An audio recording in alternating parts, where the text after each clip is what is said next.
അപ്പോൾ നമ്മൾ പടിയിറങ്ങി വന്ന് നിൽക്കുന്നത് അഷ്ടമുടിക്കായലിൻ്റെ തീരത്ത് തന്നെയാണ്.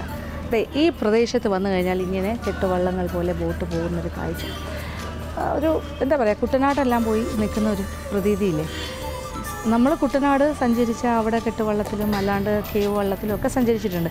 പക്ഷേ ഇപ്പോൾ അഷ്ടമുടിക്കായലിൻ്റെ തീരത്ത് വന്നിട്ടും ഇതേ കാഴ്ചകൾ തന്നെയാണ് കാണുന്നത്. ഇത് കൊല്ലത്തിൻ്റെ കാഴ്ചയാണ്. അപ്പോൾ തേവള്ളി പാലത്തിൻ്റെ തൊട്ട് താഴെയായിട്ടാണ് ഞാനിപ്പോൾ നിൽക്കുന്നത്. ഉണ്ടല്ലോ ബോട്ട്സ് ഇങ്ങനെ ഇങ്ങനെ പോയിക്കൊണ്ടേയിരിക്കുവാണ്, പല പല പല ഹൗസ് ബോട്ട്സ്. അപ്പോൾ ഇതിവിടുത്തെ ഒരു നിത്യ കാഴ്ചയാണ്. പിന്നെ ഇതിൻ്റെ രണ്ട് സൈഡിലായിട്ട് താമസിക്കുന്ന ആൾക്കാർ ഇതൊരു എന്താ പറയുക, മത്സ്യബന്ധനം ഒരു തൊഴിലാക്കി സ്വീകരിച്ചവർ, ഈ കായലിനെ ആശ്രയിച്ച് ജീവിക്കുന്ന ഒരു പറ്റം കുടുംബം. അപ്പോൾ നമ്മൾക്ക് വന്നു കഴിഞ്ഞാൽ നല്ല ഫ്രഷായിട്ടുള്ള മത്സ്യം ഇവിടെ നിന്ന് തന്നെ അവർ പിടിച്ചു തരും, കറി വെച്ച് തരും, അങ്ങനെ എല്ലാ സംവിധാനങ്ങളും ഇവിടെയുണ്ട്. അപ്പോൾ ഞാനിപ്പോൾ ഒരു ചെറിയ കുഞ്ഞ് വള്ളത്തിൽ കയറി മീൻ പിടിക്കാൻ പോകാനാണ് പ്ലാൻ. ഒറ്റയ്ക്കല്ല, ഇവിടെ കൂട്ടിന് ആൾക്കാരുണ്ടാവും.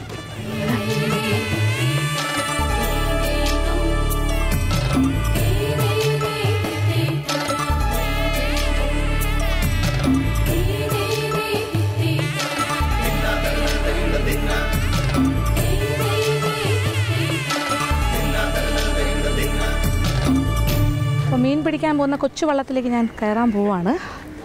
അമ്മ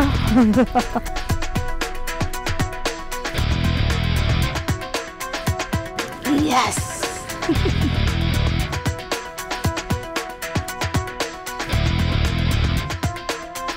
അങ്ങനെ ഒരു കൊച്ചു വള്ളത്തിൽ കയറി ഇരിക്കുവാണ്. നമ്മൾ മീൻ പിടിക്കാൻ പോവുകയാണ്. അപ്പോൾ അഷ്ടമുടിക്കായലിലൂടെ ഒരു ചെറിയ യാത്ര കാണാൻ തന്നെ നല്ല ഭംഗിയല്ലേ കാഴ്ചകൾ. ഇനി കുറച്ച് ദൂരം നമുക്ക് പോകാം. ധാരാളം ഫ്രഷായിട്ടുള്ള കിടക്കുന്ന മീനും കൊണ്ടായിരിക്കും തിരിച്ചു വരാൻ പോകുന്നത്. ആരാ എൻ്റെ കൂടെ വരുന്നത്? ആൾക്കാരുണ്ട്, രണ്ടാളുണ്ട് അല്ലേ, കുഴപ്പമില്ല.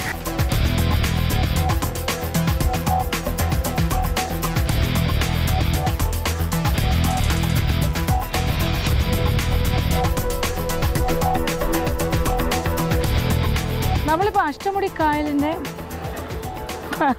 എന്താ പറയുക, കായലിലൂടെ ഇങ്ങനെ സഞ്ചരിക്കുവാണ്. ഇത് മീൻ തേടിയുള്ളൊരു യാത്ര എന്ന് പറയാം. മീനിനെ പിടിക്കാൻ പോവുകയാണ്. ഈ ചേട്ടനാണ് വല വീശാൻ പോകുന്നത്. ഇപ്പോൾ ഈ കാണുന്നത്, അതിൻ്റെ പിന്നിൽ കാണുന്നതാണ് തേവള്ളി പാലം. പിന്നെ ഇതൊരു ദേശീയ ജലപാതയാണ്. ഈ കാണുന്ന, ഈ പാലത്തിനടിയിലൂടെ കാണുന്ന ഈ പ്രദേശം, ഇതുവഴി കൊല്ലം ആലപ്പുഴ ഭാഗത്തേക്കുള്ള പിന്നെ ചരക്ക് കൊണ്ടുപോകുന്ന വള്ളമാണെങ്കിലും ബോട്ട്സ് ആണെങ്കിലും, അതല്ലെങ്കിൽ പാസഞ്ചേഴ്സ് യാത്രക്കാരുമായി പോകുന്നതാണെങ്കിൽ ഇതാണ് പാത, ജലപാതയാണ്. ഇവിടെ ചുറ്റും ഒരു പള്ളിയുണ്ട്. പിന്നെ ഇതിന് ചുറ്റും റിസോർട്ടുകളാണ്. ഈ ഭാഗത്തെല്ലാം ഉണ്ട്. റാബിസ് എന്ന് പറഞ്ഞൊരു വലിയൊരു 5 സ്റ്റാർ റിസോർട്ട് ഞാനിരിക്കുന്നതിൻ്റെ നേരെ ഓപ്പോസിറ്റ് സൈഡിലാണ്. വലിയ വെള്ള റിസോർട്ട്, ഓൾ സീസൺ, ജലദർശിനി ഓഡിറ്റോറിയം, മനോഹരമായ കടവൂർ പള്ളിയാണ് കാണുന്നത്, സെൻറ്റ് ജോർജ്. ഇതെല്ലാം ഇങ്ങനെ ചുറ്റോട് ചുറ്റും കാണുന്ന കാഴ്ചകളാണ്. തേവള്ളിപ്പാലവും ദേശീയ ജലപാതയും ഒക്കെ ആയിട്ട് നല്ല താഴ്ചയുള്ള ഭാഗത്ത് തന്നെയാണ് നമ്മൾ. ഏതാണ്ട് 12 അടിയോളം അല്ല, അതിൽ കൂടുതൽ താഴ്ചയുണ്ട് തോന്നുന്നു. പിന്നെ ഇവിടെയാണ് വല വീശി മീൻ പിടിക്കാൻ.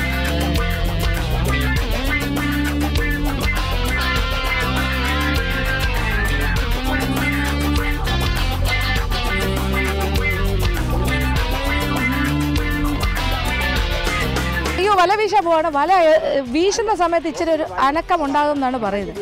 ഈ വള്ളം ഒന്ന് കുലുങ്ങും, പക്ഷെ പേടിക്കേണ്ട ആവശ്യമില്ല എന്നാണ് പറയുന്നത്. ഞാനിങ്ങനെ ജീവൻ കൈ പിടിച്ചാണ് ഇരിക്കുന്നത്. ചെറിയൊരു പേടി, പക്ഷെ കുഴപ്പമില്ല എന്നാണ് പറയുന്നത്.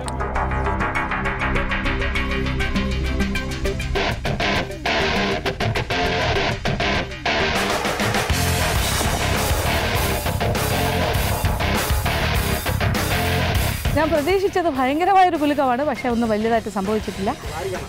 നമ്മുടെ വള്ളം വലിയ കുഴപ്പമില്ലാണ്ടിരിക്കുക. ഞാനിങ്ങനെ നല്ല ധൈര്യത്തിലിരിക്കുകയാണ്. ഒരു ലൈഫ് ജാക്കറ്റ് പോലും ഇല്ല കേട്ടോ, നീന്താനൊട്ട് അറിയത്തുമില്ല. പക്ഷേ ഈ ചേട്ടന് നല്ല നീന്തറിയാം. അഥവാ ഞാൻ ഇങ്ങോട്ട് എന്തെങ്കിലും സ്ലിപ്പായാലും രക്ഷിക്കും.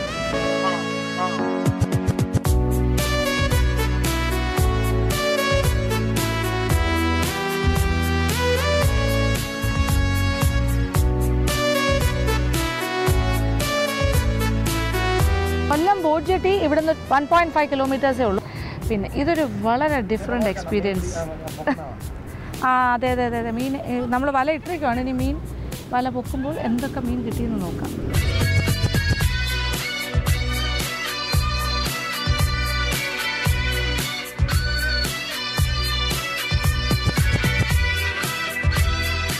ആവശ്യം പോലെ മീൻ നമ്മുടെ വലയിൽ കുരുങ്ങിയിട്ടുണ്ട്. കരിമീൻ, ഇത് തേടിൻ്റെ കുട്ടി, കണമ്പ് അതേതാ? ഭൂമീൻ്റെ ചെറുതല്ലേ?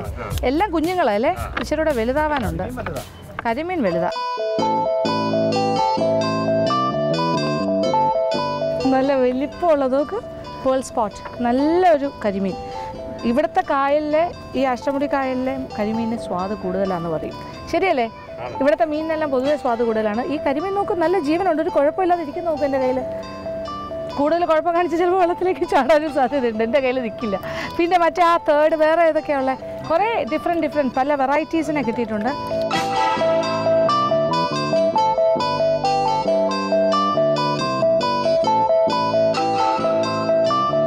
അപ്പോൾ എത്ര വെറൈറ്റി മീനാന്ന് നോക്കൂ. ഇഷ്ടം പോലെ ഫ്രഷ് ആയിട്ടുള്ള മീനിനെ നമ്മൾ കായലിൽ നിന്ന് പിടിച്ചു കഴിഞ്ഞു. അപ്പോൾ ഇത് നമ്മളുടെ ഒരു സ്പെഷ്യലായിട്ടുള്ള ഒരു അഡ്വഞ്ചർ. എനിക്കൊരു അഡ്വഞ്ചർ പോലെ തോന്നുന്നു. കാര്യം ഇവരിത് ദിവസവും ചെയ്യുന്ന കാര്യമാണ്. ഇങ്ങനെ ഇവിടെ ആൾക്കാർ വന്നാൽ നമ്മൾ ആവശ്യപ്പെട്ടാൽ ഇതുപോലെ ഈ തേവള്ളി പാലത്തിൻ്റെ തൊട്ട് താഴെയാണ്. ഈ ഭാഗത്തെല്ലാം കുറേ സ്റ്റാൾസ് ഉണ്ടെന്ന് പറയുന്നു. ഇതുപോലെ ഫ്രഷായിട്ട് പിടിച്ച മീൻ, നല്ല പിടയ്ക്കുന്ന മീൻ ഈ കായലിൽ നിന്ന്, അഷ്ടമുടി കായലിലെ മീൻ ഇങ്ങനെ വിൽക്കാൻ വെച്ചിട്ടുണ്ട്. പിന്നെ ഇതുപോലെ ഈ ചേട്ടന്മാരോട് പറഞ്ഞാൽ വള്ളത്തിൽ കൊണ്ടുപോയി തന്നെ വേണമെങ്കിലും മീൻ പിടിച്ച് പാചകം ചെയ്ത് തരും. അപ്പോൾ ഇത് കണ്ടില്ല, എന്തൊക്കെ വേണമെങ്കിലും നമുക്ക് ഉണ്ടാക്കാം. ഇഷ്ടംപോലെ മീൻ കിട്ടിയിട്ടുണ്ട്. അപ്പോൾ ഇന്ന് എന്താ ഇത്? പിന്നെ ഇവിടെ കക്കയുണ്ടല്ലേ? കക്കയുണ്ട്, കല്ലുമേക്കായുണ്ട്.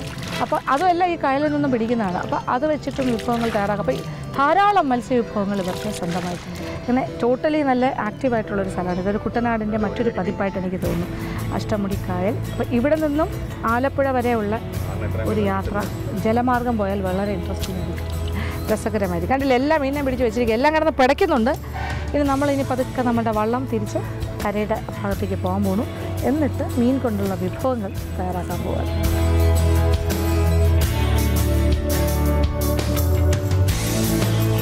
കരിമീൻ ഈ സൈസിലൊരു കരിമീനൊക്കെ 100 റുപ്പീസൊക്കെ വില ഉണ്ടെന്നാണ് പറഞ്ഞത്, 100 രൂപ. കാര്യം ഫ്രഷ് ആയിട്ടുള്ള മീനിന് വില കൂടുതലാണ്. നമ്മൾ ഈ വാങ്ങുന്ന ഐസ് മീനാണെന്ന് തോന്നുന്നു. കിലോയ്ക്ക് 400 രൂപ എന്നൊക്കെ പറയുന്നത്. ആന്ധ്രയിൽ നിന്നൊക്കെ വരുന്നതാണോ? അതൊന്നും കൊള്ളത്തില്ല. അഷ്ടമുടി കായലിലെ കരിമീൻ തന്നെ വേണം. 500 രൂപയാ കിലോയ്ക്ക്? അത് ശരി, ജീവനുള്ള മീനിന് 500 രൂപ.